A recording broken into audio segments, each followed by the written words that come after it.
You were born insane. I was born in the darkness. Born in bed. Didn't see the light of day until I was just a boy. Something like that. That's my Bane impression. I hope you liked it. So we're currently recording for our Shrapnel build video. It's under Dream Zone. I can't fight the boss? What? Why did I make this journey then? What? Gang, welcome to the Bubble Army. What do I say? How do I incorporate that into text?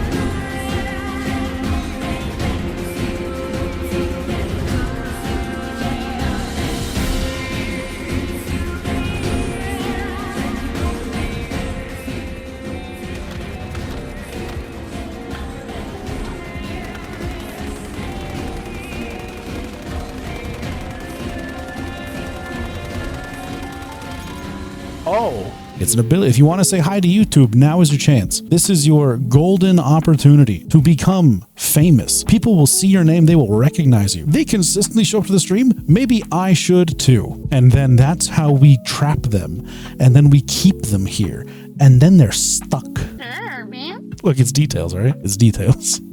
Today, we are going over the SOCR Last Valor. This is a shrapnel keyword effect weapon, which means it does physical damage. Therefore, having a 6-star blueprint and being fully calibrated is very important. It is critical that you have those two things maxed. How this gun works: every 4 times you hit a target, shrapnel triggers. If you crit, it counts as 2 hits. Therefore, if you crit twice in a row, it triggers shrapnel. So you want to stack critical hit rate. Critical hits also grant +1 shrapnel trigger time for 1 second. So if on your critical hit you trigger shrapnel, it'll trigger twice. And then it also increases your shrapnel critical damage by 30%, which is substantial. You want to use a rapid shot style calibration with double crit rate, because that is how you're going to maximize your crit rate to improve how often you are triggering shrapnel. On your secondary, you're going to want to use the bingo. The bingo gives you a lot more damage.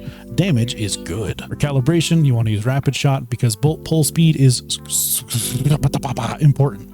Super important. I'm currently using the long axe to give myself Fortress Warfare. This is also good if you have the kukri. It's even better, but I never got a kukri, so we settle. The low HP version uses Treacherous Tides and is generally less accessible because it's a little more difficult, but I very highly recommend using it instead because it's tremendously more damage. For the high HP version of this build, you're going to want to use 4 pieces of Lone Wolf, 1 piece of Bastille to give you more weapon damage as your HP is higher, and then the gas tight helmet key item. Thank you, Cloud. I completely forgot that Bastille was even a thing for my armor. I'm using the gas tight helmet key item. This makes it so that I can only hit 1 part with shrapnel, but it will deal 150% bonus damage, and it will also potentially trigger twice. I will hit the same part twice in a row, and then also potentially do bonus crit damage to it, which is tremendous. I'm using 2 pieces of Lone Wolf. It doesn't matter which 2 pieces, I'm just using 2 pieces. This will give me magazine capacity bonus and crit rate.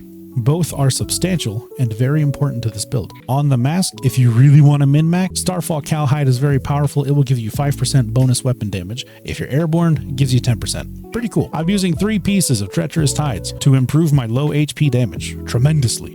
Going through the mods now. I'm using Shrapnel Souvenir with the Shrapnel keyword suffix because shrapnel damage and shrapnel crit damage are very, very, very powerful. Super strong. Highly recommend. On my secondary, I'm using Vulnerability Amplifier because it is delightful. On my axe, I'm using Final Territory, so that way when Fortress Warfare ends, I still gain a buff. Gas Tight Helmet, I am using Momentum Up with Lunar to give me weapon damage and crit damage. On the mask, I'm using Shrapnel Carnage, again with a Shrapnel keyword suffix to give me shrapnel damage, and shrapnel crit damage. Treacherous Tides gloves, I'm using crit amplifier because I don't have a good crit boost. If I had a better crit boost, I would be using that instead. This one gives me crit damage, which is great, but this one gives me crit damage and weapon damage, which ends up outweighing it, unfortunately. But crit boost with crit damage and weapon damage is your best bet. It is the best. Boots, I'm using Rush Hour. Less HP means more damage with crit damage and weapon damage. Pants, I'm using Deadshot. We crit a lot, therefore more crit do more crit damage good. Chest piece, I'm using Enduring Shield, Lunar, for crit damage and weapon damage as my health gets lower. My health is always lower. For my Cradle, I decided to do something different. Crazy even. Anti-Void because rifle do more damage good. Deviant Energy Defense to keep me alive via shield. Steady Hand to raise my damage in a Fortress Warfare state. Tactical Combo, we reload often. Deadly Combo, Shrapnel do more damage good. Marked Strike to give us more weak spot damage against targets marked with the bullseye. Invincible Strike, because shrapnel do more damage good. And then Heavy Strike to again increase our Fortress Warfare damage. Now, if I was using the Kukri, I would remove both of these Fortress Warfare buffs and instead use Rapid Aid and Tactical Leap. I do not have a Kukri, therefore Fortress Warfare buffs. For our Deviation, we are using the Lunar Oracle, Lone Wolf's Whisper. This will give you increased weapon damage times 1.5 when you are low sanity. We are always low sanity, low HP, so you're always buffed. When Puppy Go Munch, weapon damage is increased by 43.2% to that specific target. Thanks for watching, everybody. I hope that you have learned something. I understand the ending is kind of abrupt. I apologize. If you enjoyed this, if you learned something, please like, comment, subscribe, do the whole thing. It helps out the channel a whole bunch, and I would really appreciate it. As always, the bathhouse provides.